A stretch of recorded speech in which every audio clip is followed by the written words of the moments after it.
Então, boa noite a todos. Vamos iniciar a aula de hoje. Nós vamos falar sobre recurso em sentido estrito,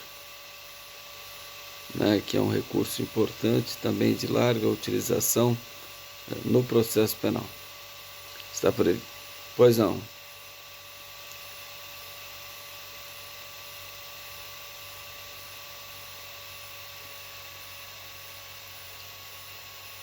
Não, eu não tive contato, não. Até eu estou na fazenda aqui já desde segunda-feira.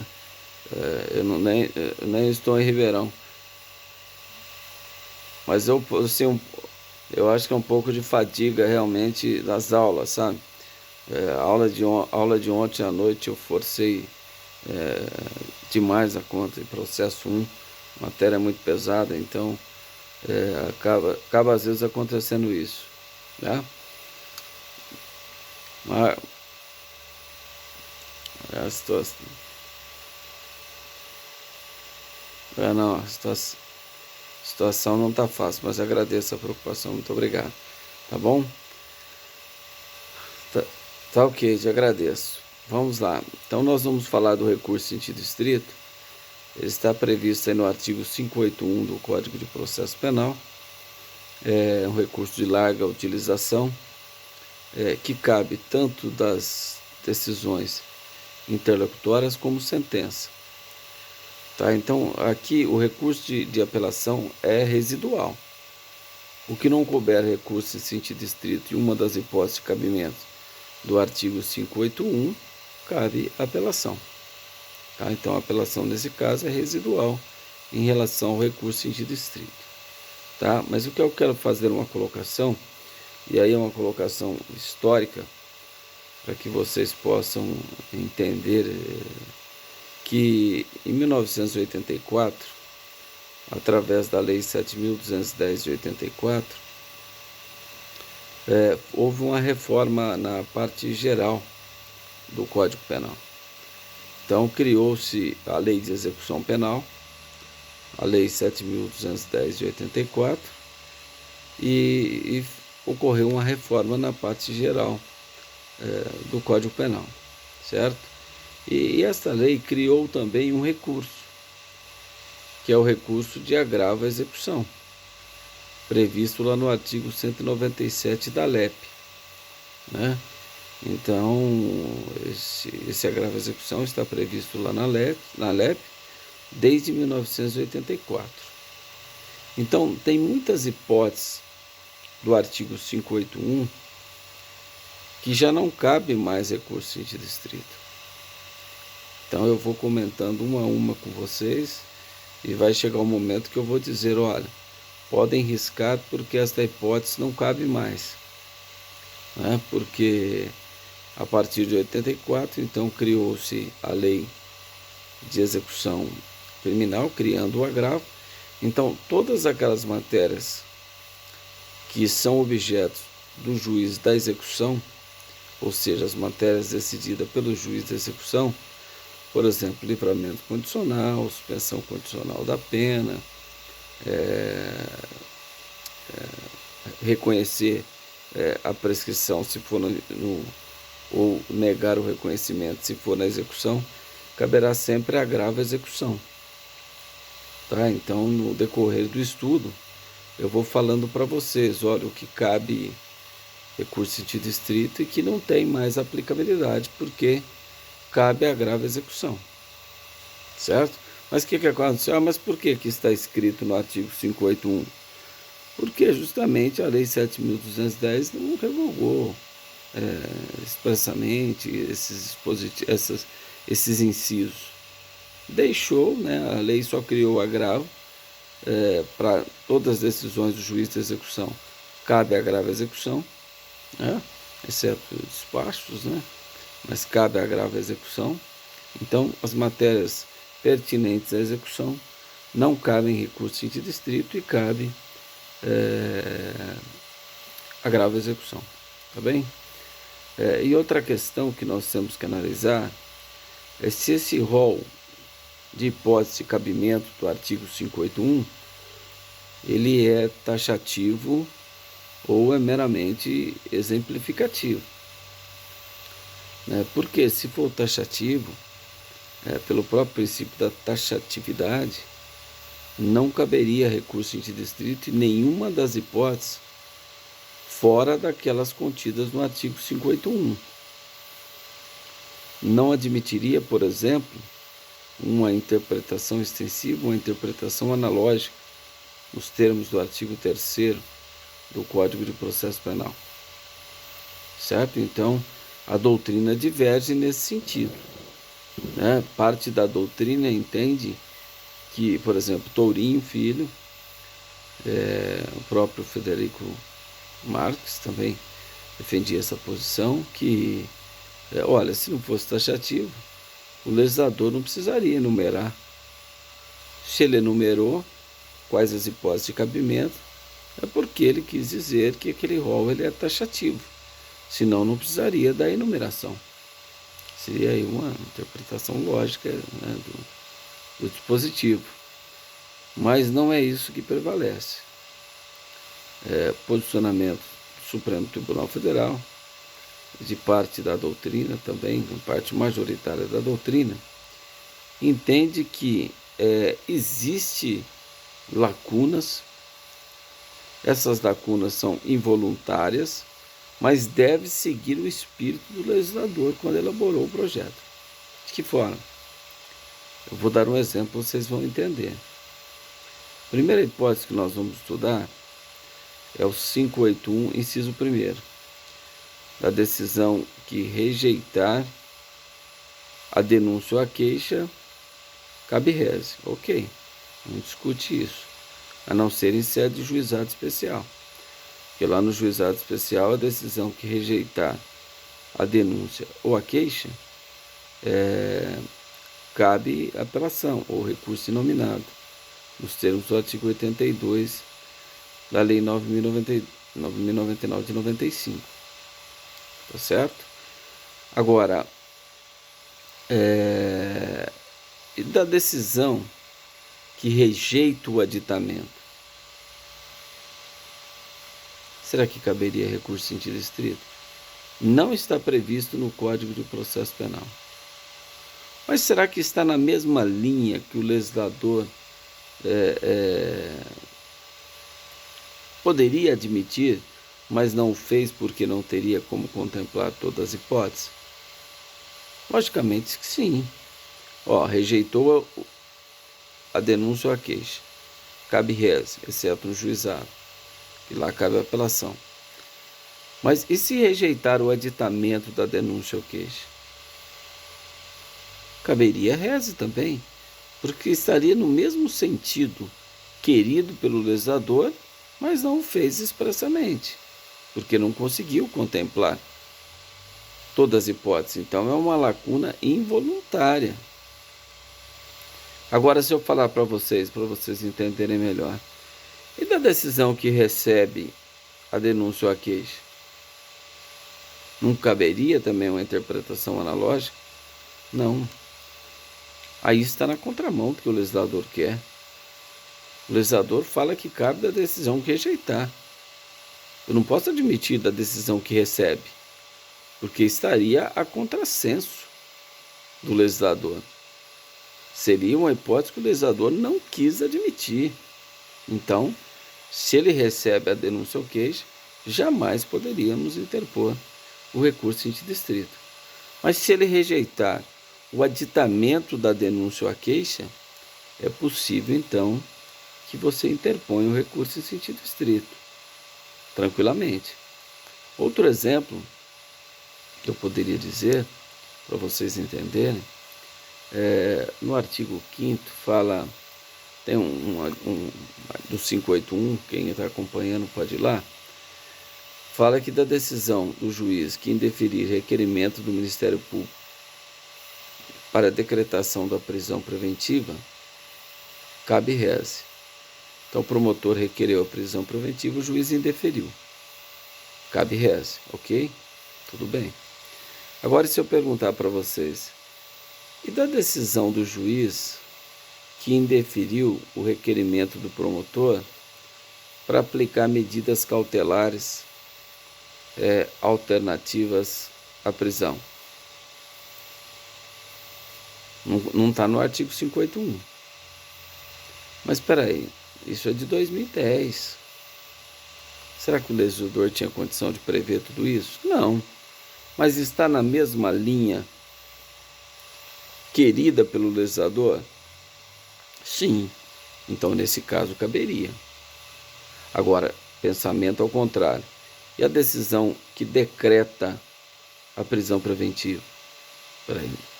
Aí não cabe recurso em sentido estrito, porque ele está na contramão do que o legislador quis admitir. Ele falou da decisão que indefere o requerimento para a decretação. A decisão que indeferiu. Cabe reze. Agora, e a que deferiu? Não cabe reze, porque não tem previsão no artigo 581 e está na contramão do que o legislador quis admitir. A vontade do legislador foi não admitir, senão ele teria o feito expressamente. Tá? Mas agora nós podemos fazer uma interpretação analógica, passando pelo artigo 3º do Código de Processo Penal, da decisão que indefere medida cautelar alternativa à prisão. Nesse caso, caberia o recurso em sentido estrito numa interpretação analógica, certo? Com fundamento lá no artigo 3º do Código de Processo Penal, aliado, né, ao que dispõe o artigo 5º, ao inciso 5º do artigo 581, que fala em deferir o requerimento de prisão preventiva, cabe reze. Outro exemplo, em deferir o requerimento de prisão temporária, também não está previsto no artigo 581, mas está na mesma linha querida pelo legislador? Sim, porque a prisão temporária é de 89. Tá certo? Então o que nós não podemos é contrariar. O legislador faz uma coisa, a gente faz ao contrário. Não. Mas se a interpretação estiver na mesma linha querida pelo legislador, mas não feita de forma expressa, seria possível admitir o reze.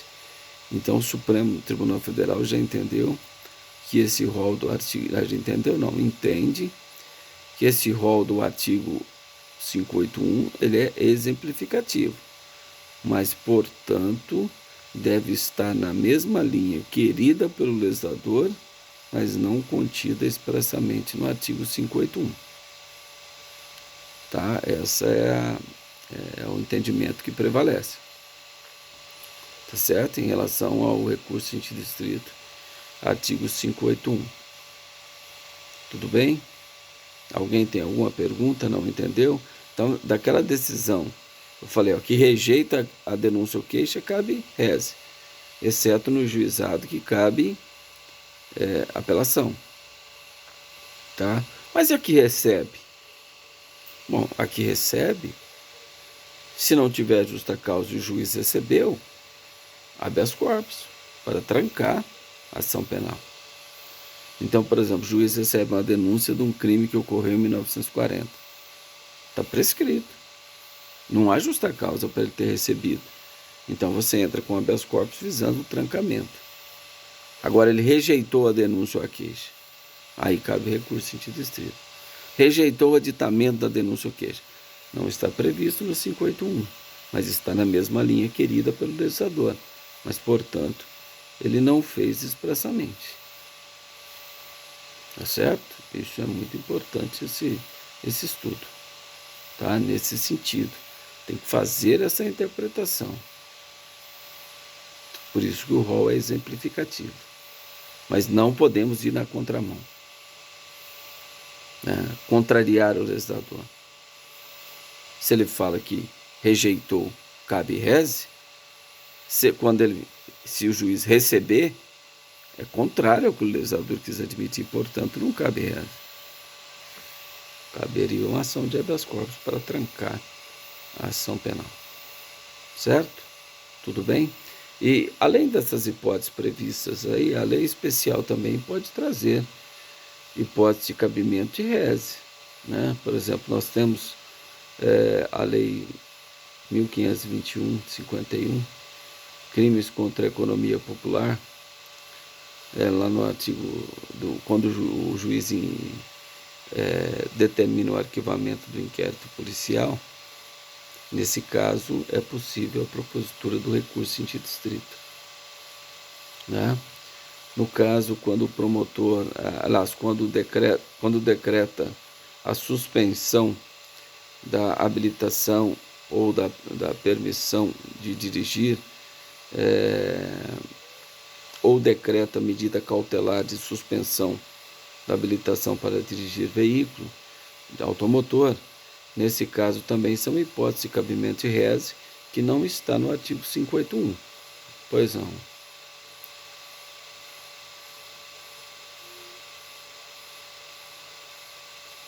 Artigo 7º da Lei 1521 de 51.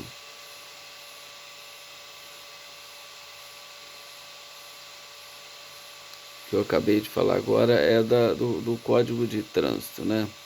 Quando o juiz decreta a suspensão da habilitação ou da permissão para dirigir veículo automotor, ou quando ele decreta a medida cautelar de suspensão da habilitação para dirigir veículo automotor. Nesses casos, é possível recurso em sentido estrito, porque estão previstos em leis especiais, não estão previstos lá no Código Penal. É a lei especial que traz a previsão. Como a antiga lei de imprensa dizia que da decisão que rejeitava a denúncia ou a queixa na lei de imprensa, cabia apelação. Da decisão que recebia, caberia recurso em sentido estrito. Essa lei não está mais em vigência por decisão do Supremo Tribunal Federal. É a lei de imprensa. Certo? Tudo bem? Só fizemos esse panorama legal aí, inicial. Vamos falar agora, então, o inciso 1 do artigo 581, que é a primeira hipótese de cabimento de recurso em sentido estrito, da decisão que rejeitar a denúncia ou a queixa, exceto na Lei 9.099, que lá no artigo 82 fala que cabe recurso inominado ou apelação. É a mesma coisa. Agora, fora do juizado, a decisão que rejeita a denúncia ou queixa, então, cabe o recurso em sentido estrito. Então, para o juiz rejeitar a denúncia ou a queixa, ele vai fundamentar no artigo 395 do Código de Processo Penal, né, em uma das hipóteses do artigo 395. Toda vez que houver a inépcia da denúncia, não houver uma condição, as condições da ação ou pressupostos processuais existentes que impedem o desenvolvimento regular do processo, ou qualquer outra condição especial prevista em lei. Ou inciso terceiro, toda vez que faltar justa causa para o exercício da ação penal. Então, verificada uma dessas hipóteses, o juiz vai rejeitar a denúncia ou a queixa. Rejeitando a denúncia ou a queixa, o recurso cabível, então, é o recurso em sentido estrito ou simplesmente chamado de rese. Certo? Agora, tem alguns detalhes aí que nós podemos estudar. Será que é necessário, quando o promotor interpõe o recurso em sentido estrito, intimar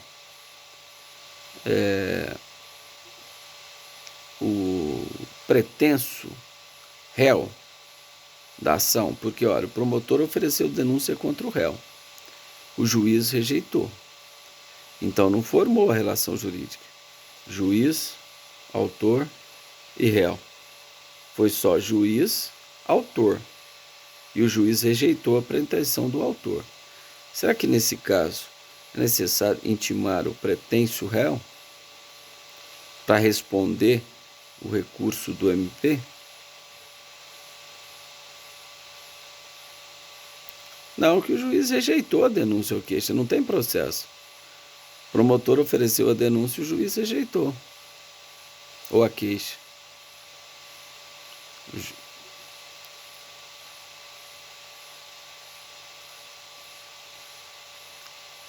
Então, será?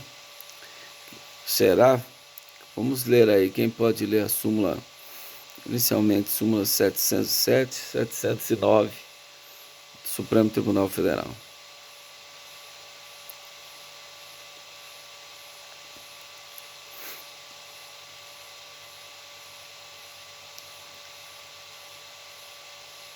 Quem localizou aí pode ler.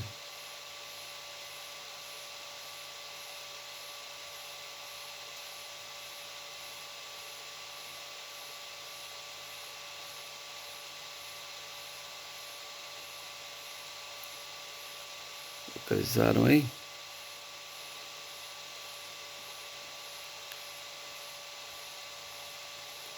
Súmula 707, súmula 709 do STF. Sim.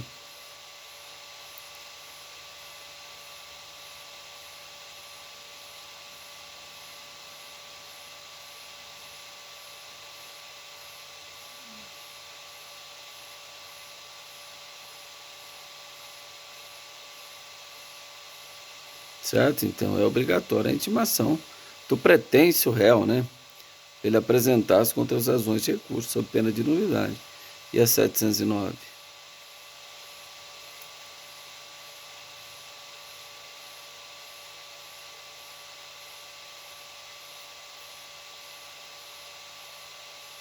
Quem localizou aí pode ler, pessoal. Por gentileza, para a gente ganhar tempo.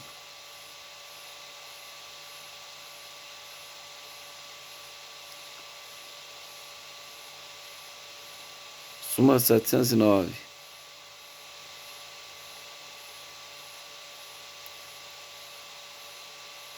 É importante acompanhar. Pois não, pode ler. É importante acompanhar a aula com os códigos aí para a gente dinamizar essas leituras de artigos.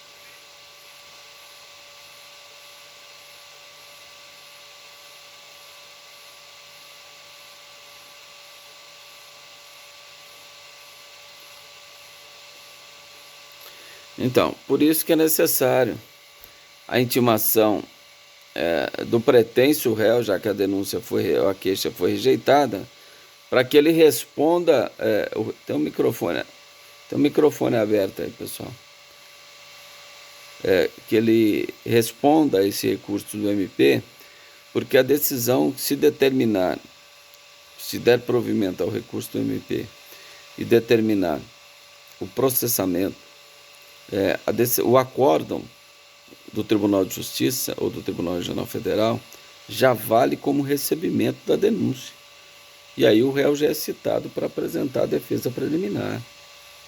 Certo? Então, por isso que é necessário, quando ele rejeita a denúncia ou queixa, se houver o recurso sentido estrito por parte do Ministério Público ou por parte do querelante, é necessário que intime-se a parte contrária para apresentar as contrarrazões de recurso, justamente para que, quando o tribunal se der provimento ao recurso do MP, o acórdão já vale como recebimento da denúncia ou a queixa.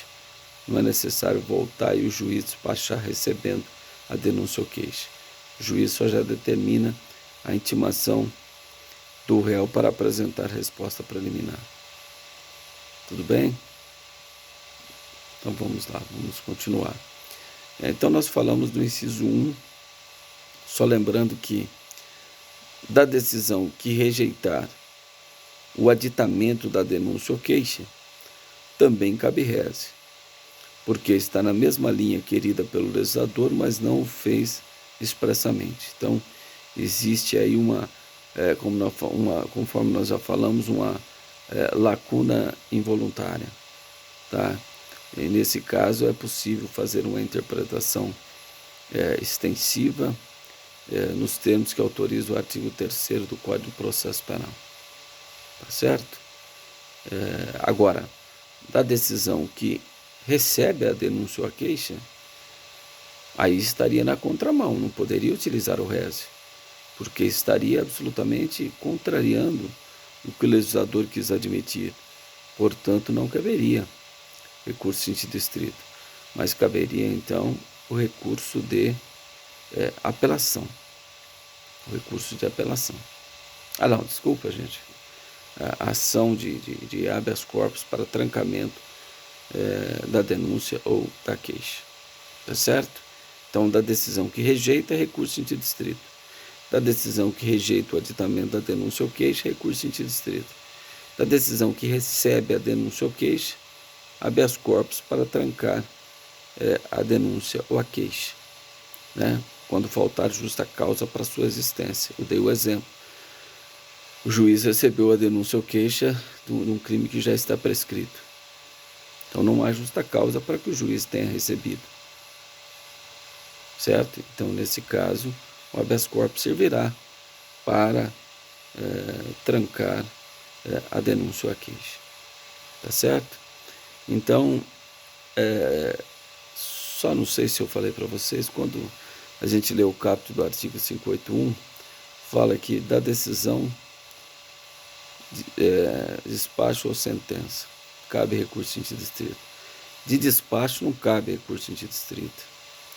Despacho não tem força decisória. Portanto, o código está equivocado. O legislador se equivocou. Tá? Então, vocês risquem aí que de despacho não cabe recurso em sentido estrito. Só cabe de decisão ou sentença. Tá? Decisão interlocutória ou sentença. Sentença que não cabe apelação. Se couber apelação, não cabe recurso em sentido estrito.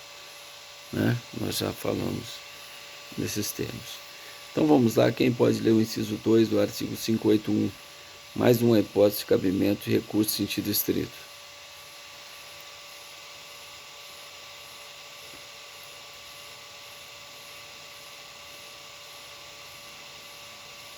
Esse pessoal está acompanhando com o código aí, que decidir pela incompetência do juízo, é isso?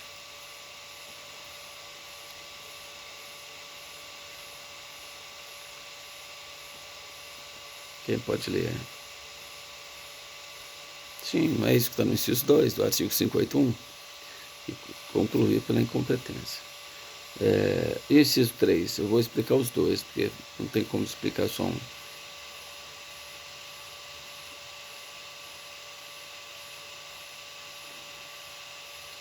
Então, aqui é necessário, já preparem o código aí para vocês lerem alguns artigos, mas é necessário que vocês prestem atenção, porque a incompetência do juízo é uma exceção processual. A ilegitimidade de causa é uma exceção processual. Né? A litispendência é uma exceção processual. E a coisa julgada também é uma exceção processual. Então, se ele julgar uma exceção de incompetência, cabe recurso em sentido estrito. E se ele concluir pela incompetência, cabe recurso em sentido estrito, que é o inciso 2. E o inciso 3, toda vez que ele julgar a exceção e julgar procedente e concluir aí pela incompetência. Então, quando eu sei quando eu vou usar o inciso 2 ou 3? No que se refere à incompetência do juízo. Quando ele se declarar incompetente. Quando eu vou usar um e quando eu vou usar o outro. Então, toda vez, prestem atenção, toda vez que ele se declarar incompetente de ofício, então o juiz, ele próprio, está dizendo, olha, eu não sou competente para julgar esse processo. Eu não sou competente para julgar esse processo. Então ele está declarando de ofício. Né? Quem pode ler aí o artigo, salvo engano? O artigo 109 do Código de Processo Penal.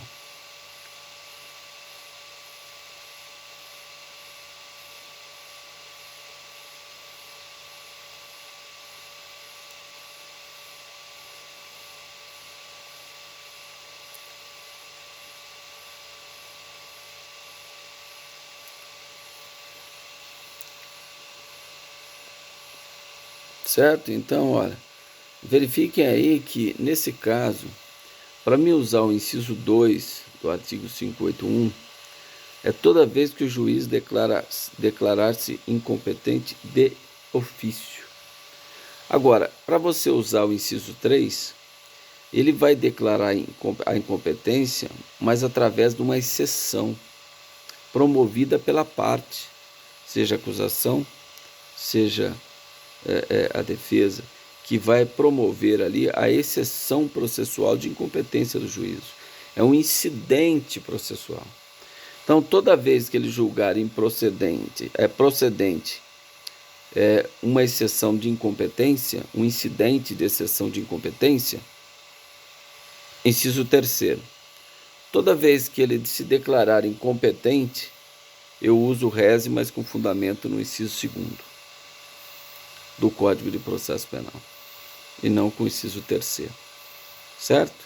Agora, se ele julgar procedente a exceção de litispendência, de coisa julgada, de legitimidade de parte, também caberia o rese com fundamento no inciso 3º. Eu só separei a exceção de incompetência do juízo, né, e o inciso 2, quando ele concluir-se pela incompetência. Então, uma ele faz de ofício, a outra ele decide incidente processual, ou seja, ele é provocado, através das exceções processuais que devem ser protocoladas em apartados juntamente com a defesa preliminar. Tá? Pois não.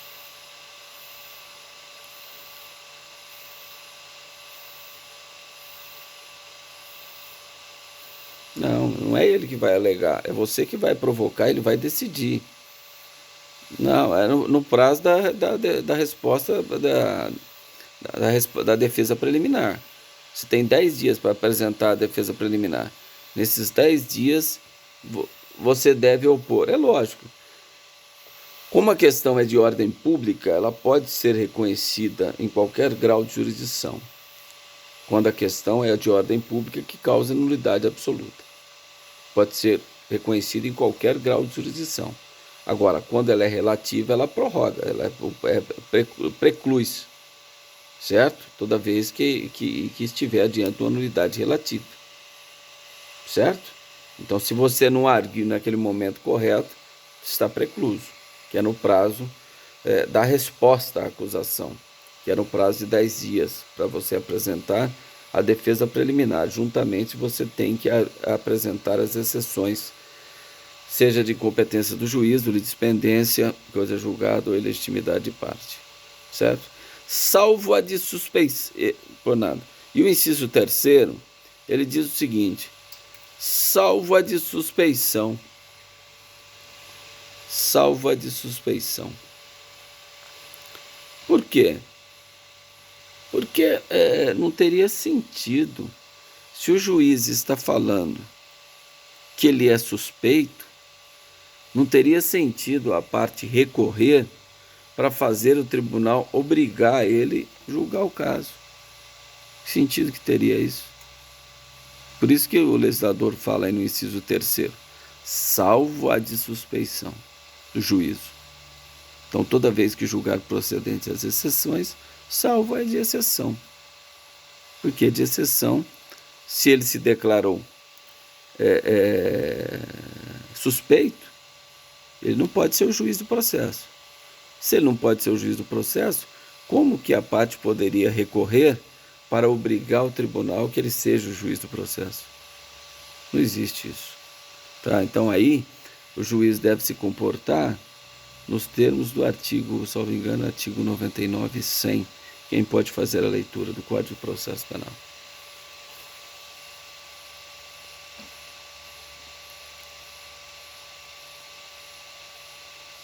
(99) 99 e 100 do Código de Processo Penal. Quem faz a leitura?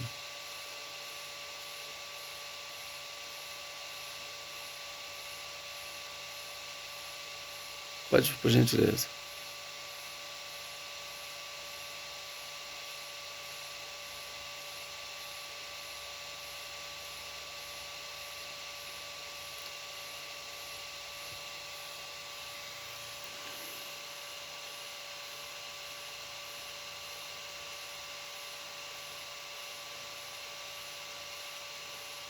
certo? Então, é isso que vai acontecer quando ele julgar procedente a suspeição. Não cabe recurso em sentido estrito. Tá? Ele só remete ao juiz competente. Certo? Essa é a consequência. Tudo bem? Então, diferenciamos o inciso segundo com o inciso terceiro, né? E explicamos aí as consequências. Então, dessas duas hipóteses, cabe recurso em sentido estrito.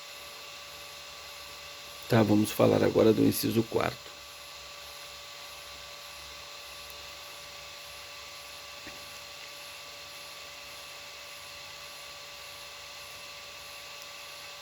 Vamos lá, quem pode ler o inciso? Bom, não precisa. Inciso 4, que cabe recurso em sentido estrito da decisão que pronunciar o réu. O que significa isso? Pronunciar o réu. Quem já estudou processo penal 2 comigo, tem que saber o que é pronunciar, né? O que é pronunciar o réu. Quem leu o artigo 413 do Código de Processo Penal? Vamos lá, pessoal. 413.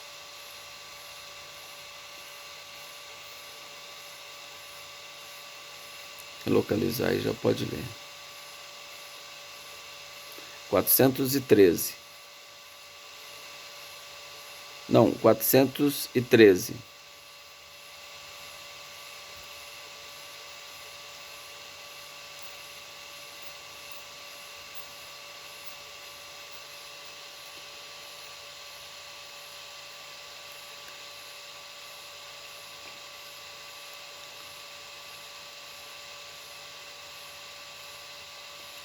Certo? Então, nos crimes de competência do Tribunal do Júri, se o juiz reconhecer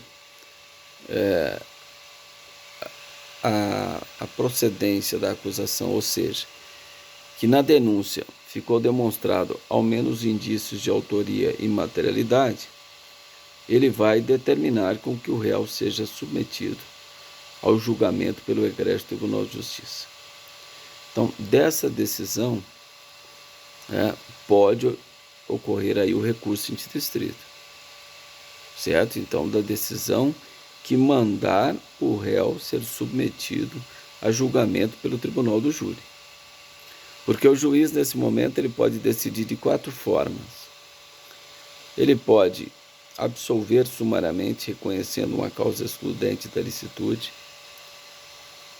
Ele pode desclassificar de uma infração que ele não é o competente para julgar aquele processo, porque não é homicídio culposo, é homicídio doloso, então ele desclassifica. E ele pode impronunciar o réu. Nos termos do artigo 416, a impronúncia e absolvição sumária cabem apelação. Tá? Está aí no artigo 416, da decisão que absolver sumariamente o réu ou impronunciar, caberá apelação. 416. E da decisão que desclassificar, caberá o quê?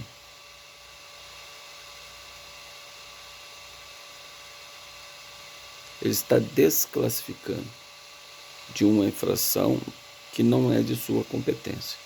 Por exemplo, chegou até o juiz do júri um homicídio até então doloso. Durante as audiências, o juiz verifica que não é doloso, é culposo.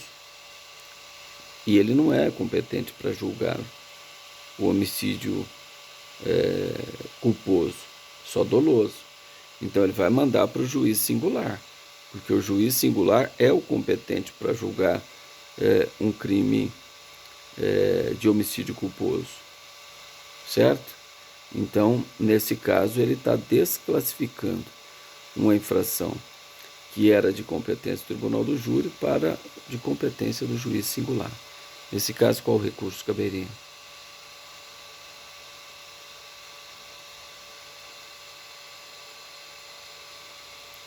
Acabamos de estudar recurso em sentido estrito com fundamento no inciso 2. Ele está se declarando de ofício na prestação jurisdicional que ele não é competente. Ele está declarando pela sua incompetência. Se ele está fazendo isso no exercício jurisdicional de ofício, porque ele entendeu que trata-se de homicídio culposo e não doloso, recurso em sentido estrito com fundamento no inciso 2 do artigo 581. Porque ele concluiu pela sua incompetência. Portanto, recurso em sentido estrito com fundamento no inciso 2.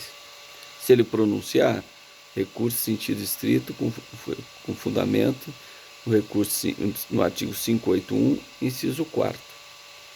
Se ele absolver sumariamente ou impronunciar, o que é impronunciar? Ele vai dizer que o promotor não provou sequer indícios de autoria ou não tem a materialidade do crime demonstrado. Aí ele vai impronunciar, ele julga improcedente a denúncia. Ele impronuncia, julgando improcedente a denúncia. Certo? Então, se isso ocorrer, se ele impronunciar ou reconhecer uma causa excludente da ilicitude, ele vai, o recurso cabível nesse caso seria apelação com fundamento no artigo 416 do Código de Processo Penal, certo? Então o artigo 416 expressamente diz: da absolvição sumária e da decisão de impronúncia cabe recurso de apelação. Antes da impronúncia caberia recurso em sentido estrito, hoje não cabe mais, hoje cabe apelação. Mas antes o inciso 4º dizia: cabe recurso em sentido estrito à decisão que pronunciar ou impronunciar o réu.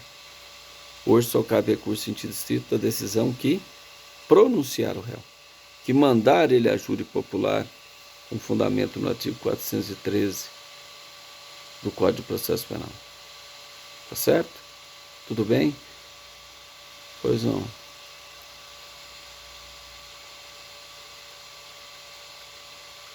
Então, como assim foi revogado?